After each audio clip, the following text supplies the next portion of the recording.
6학년 1학기 수학 5단원 여러가지 그래프 함께 공부해 보도록 하겠습니다. 오늘의 학습 문제 읽어볼게요.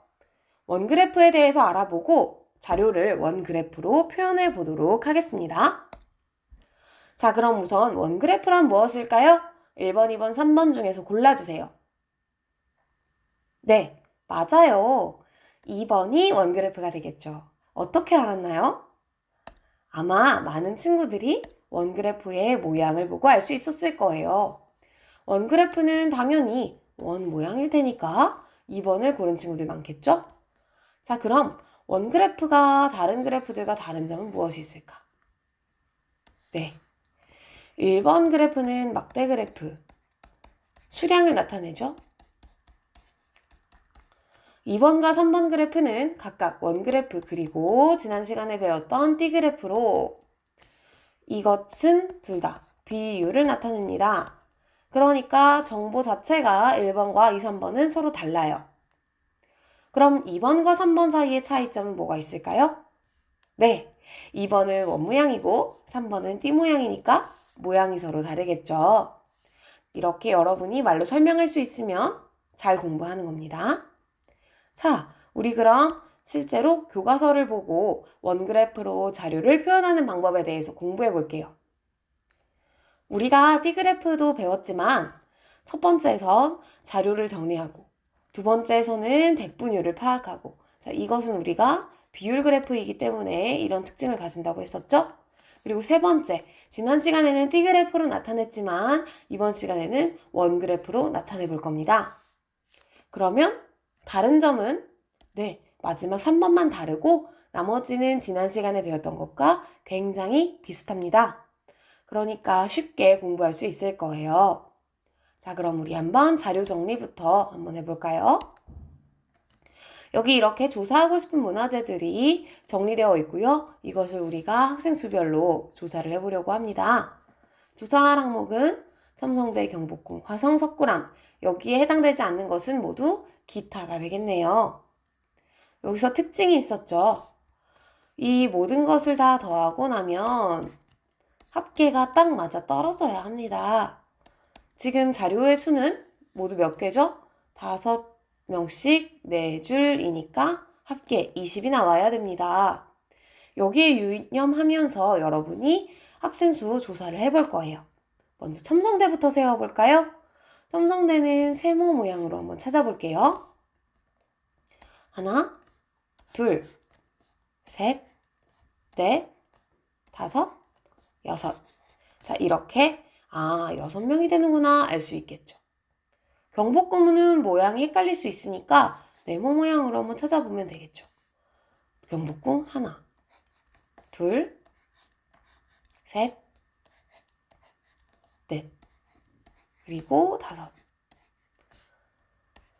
나머지 화성, 석굴암, 그리고 기타 항목은 여러분이 지금 영상을 멈추고 이런 방식으로 조사해주세요. 자, 다 찾아보았나요? 자, 그럼 우리 다음 문제로 가보겠습니다. 자, 문제 읽어볼게요. 수일인의 반 전체 학생 수에 대해 조사하고 싶은 문화재별 학생 수의 비율을 원모양 그래프로 알아봅시다. 자, 여기서 우리 기준이 무엇인지 알 수 있고 비교량이 무엇인지 알 수 있죠. 반 전체 학생 수에 대한 조사하고 싶은 문화재별 학생 수의 비율. 무엇이 주인공이죠? 네, 이것이 주인공이죠. 기준은 무엇이죠? 반 전체 학생 수가 기준이 되겠네요. 자, 그럼 우리 여러분 표에다가 이렇게 정리를 해보았을 텐데 여기서 기준이 되는 것은 무엇일까요? 기준. 네, 기준이 되는 것은 총 합계인 20이 되겠죠. 자, 그럼 이것을 백분율로 나타내려면 자, 먼저 첨성대를 조사하고 싶다. 비율로 나타내면 전체 20 중에서 6명이니까 20분의 6 이렇게 나타낼 수 있겠죠? 그럼 이것을 백분율로는 어떻게 나타낼까요? 백분율은 기준이 몇이 되는 거니까 100이 되는 거니까 100분의로 바꾸고 20이 100이 될 때 곱하기 5를 해주었으니까 분자에도 똑같이 5를 곱해주어서 30이 되겠구나. 그러면 곧 30%다라는 걸 알 수 있겠죠? 자, 기준분의 6 해놓고 이 기준이 무엇이 되는 거예요? 네, 100이 되는 거예요. 그랬을 때 분자는 얼마가 되는가를 조사하면 되겠습니다. 자, 여기서 또 영상을 멈추고 여러분 한번 공부해 보도록 하겠습니다. 먼저 직접 문제 풀어보세요. 자, 그럼 우리 다들 잘 풀어보았지요? 이렇게 해서 완성된 원그래프는 이런 모양입니다. 자, 이렇게 비율을 원모양에 나타낸 그래프가 원그래프가 되고요. 이때 원그래프를 통해서 알 수 있는 사실들 한번 체크해 볼까요? 원그래프의 눈금이 나타내는 것은 무엇인가? 여기 이 기타 항목을 보면 기타는 10%인데 눈금이 몇 개 있나요? 한 개? 두 개. 두 개의 눈금이 10%를 가리킨다면 한 개의 눈금은 몇 %일까요? 네, 5%가 되겠죠. 그래서 눈금 하나는 5%이다 라고 답할 수 있어요. 이거는 그래프마다 조금씩 달라질 수도 있습니다. 원그래프의 각 항목의 비율을 모두 더하면 몇 %가 될까요? 네, 앞에서 했던 것처럼 전체 100%가 되겠죠. 자, 그럼 우리 세 번째 문제. 석굴암 또는 경복궁을 조사하고 싶은 학생의 비율과 석굴암, 경복궁. 첨성대 그리고 또는 화성을 조사하고 싶은 학생 수는 둘 중에 어떤 비율이 더 높은가? 석굴암 15%, 경복궁이 15%로 40%가 되고요. 첨성대 30%, 그리고 화성 20%로 50%가 되니까 무엇이 더 큽니까? 그렇죠. 첨성대 또는 화성을 조사하고 싶은 학생 비율이 더 많다라고 답할 수 있겠죠. 자, 그럼 마지막으로 가장 많이 조사하고 싶은 문화재의 종류는 무엇일까요? 네, 30%로 첨성대가 가장 많겠지요.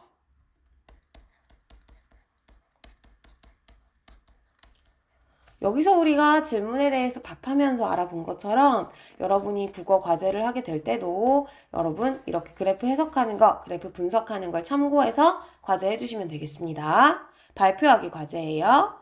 자, 그럼 우리 T그래프와 원그래프 한번 비교해 볼게요. 자, 이 두 그래프 공통점과 차이점은 무엇이 있을까요? 먼저 공통점. 둘 다 무엇을 나타내는 그래프다? 네, 비율을 나타내는 그래프다. 차이점은 무엇이 있을까요?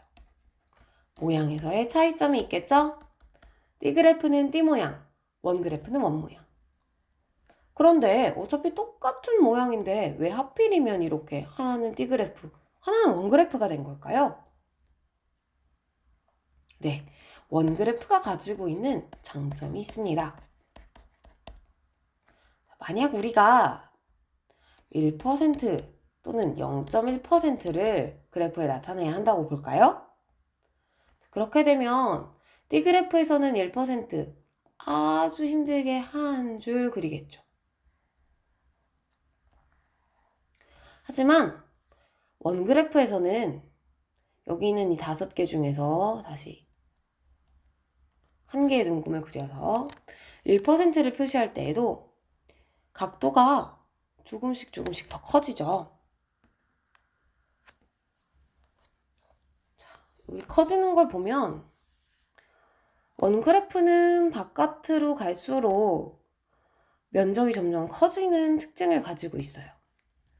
그렇기 때문에 아주 작은 부분의 퍼센트를 표현을 할 때에는 원그래프가 조금 더 넓은 면적으로 표현하는 것이 가능해집니다. 그렇게 되면 그래프를 보는 사람이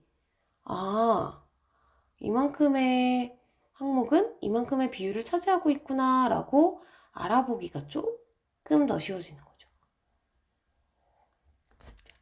이렇게 장점. 보면 여기 1%는 그대로 한 줄이지만 원그래프는 바깥으로 갈수록 점점 벌어져요. 원모양이니까요. 그래서 아주 작은 비율을 표현할 때 이때 조금 더 원 그래프에 가시적으로 잘 나타난다 라는 것을 알 수 있습니다. 자, 여러분 여기까지 우리 공부 잘 해보았죠? 자, 오늘은 여기서 멈추지 않고 원 그래프로 표현하는 것까지 함께 해볼 거예요. D그래프를 했으니까 더 쉽게 갈 수 있을 거예요.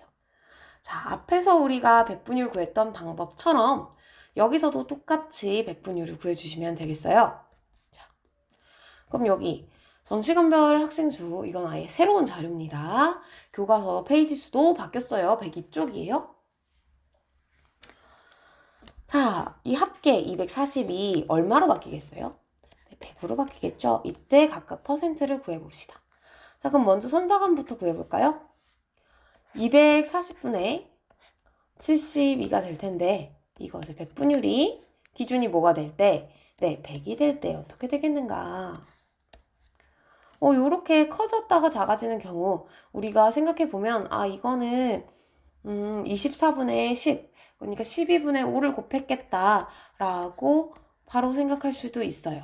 그래서 여기다가도 똑같이 12분의 5를 곱해줘야지 하고서는 그러면 30%네 라고 구할 수 있기도 하고, 또 다른 방법은 240분의 72에다가 한 번에 100을 곱하는 방법이 있겠죠. 지금 여기서는 아마 1번 방법보다는 2번 방법이 훨씬 더 계산하기 쉬울 것 같아요. 교과서에도 그렇게 안내가 되어 있고요. 자, 이렇게 됐을 때 또 계산해봐야죠. 여기 약분이 되겠고요. 또 여기도 약분이 되겠죠. 그럼 여기서 바로 3이 되니까 30. 이렇게 해서 30%. 자, 그럼 여러분 이 방법대로 각각의 백분율도 한번 구해보도록 하겠습니다. 여러분이 백분율 직접 구해주세요. 자, 그러면 우리가 앞에서 구했던 백분율에 따라 원 그래프로 한번 나타내어 볼 텐데요. 백분율 어떻게 나왔나요? 네, 선사관은 30%, 고대관은, 중세관은, 근세관은, 현대관은 각각 얼마큼 나왔을까요? 자, 그러면 이렇게 나왔을 때 전시간별 학생 수를 어떻게 표현을 하면 좋을까요? 네, 원그래프에서 팁을 하나 주자면 비율이 높은 것부터 차례대로, 높은 순서대로 표현을 하면 좋답니다. 눈금 하나하나가 각각 몇 퍼센트를 나타내는지 한번 볼까요? 여기 25라고 25%라고 여기 표현이 되어 있는데 하나, 둘, 셋, 넷, 5개의 눈금이니까 눈금 하나당 5%라는 걸 알 수 있겠죠. 자, 그러면 비율이 가장 높은 고대감부터 표현을 해볼게요. 눈금 몇 개 필요할까요? 네, 8개 필요하겠죠. 그러면 여기에 체크. 그리고 중심에서부터 자를 대고 쭉 그어주세요. 지금 선생님은 컴퓨터이기 때문에 지금 사용할 수가 없었지만 여러분은 사용할 수 있으니까 자를 가지고 한번 해주도록 해요. 자, 다시 한 번만 더 해볼게요. 좀 정확하지가 않으니까. 여기까지 쭉 그려주면 되겠습니다. 그럼 여기는 표현을 해주고 이거는 고대관, 이거는 40%다 이렇게 표현할 수 있겠죠. 자, 그럼 선사관은요, 눈금이 6개 필요하겠죠? 하나, 둘, 셋, 넷, 다섯, 여섯. 여기서부터 중심까지. 그럼 이거는 선사관이구나 하고 30%. 그럼 중세관은요, 3개 필요하겠고요. 중세관 15%. 근대관, 현대관도 각각 나타내주면 되겠습니다. 근대관 10%. 이거는 따로 빼서 이렇게 한 칸 안에 쓸 수 없다면 따로 빼도 돼요. 그래서 현대관 5%. 이렇게 정보를 적어주면 되겠습니다. 그럼 방법을 한번 나타내 볼까요? 우리 자료를 정리하고 백분율을 파악한 뒤에 원 그래프로 나타냈어요. 원 그래프로 나타낼 때는 비율이 높은 순서대로 우리가 나타냈고요. 한 칸이 얼마인지를 파악해서 한 칸은 몇 %인가 파악해서 우리가 중심에서부터 그 해당 칸까지 선을 그어서 자를 이용해서 표현을 해보았습니다. 그리고 반드시 칸 안에는 정보를 적어 주어야 합니다. 항목에 대한 정보요. 자, 여기까지 우리 함께 알아보았어요. 자, 그러면 우리가 이렇게 공부했던 내용을 가지고 이제 여러분이 직접 이 선사관에 있는 시대별 문화재 수에 대한 표 정리 그리고 그래프 정리를 해보도록 하겠습니다. 영상을 멈추고 여러분이 직접 한번 해보도록 해요. 네, 여기까지 모두 잘 해보았나요? 자, 그러면 우리 다음 시간에 이렇게 검사를 할 겁니다. 수학책 100에서 103쪽, 그리고 수학 익힘책 71쪽까지, 68쪽에서 71쪽까지 여기 한번 같이 풀어보고요. 여러분 다음 주에 등교했을 때 검사할 거니까 함께 공부 열심히 해보도록 해요. 고생 많았습니다. 오늘은 여기까지 할게요.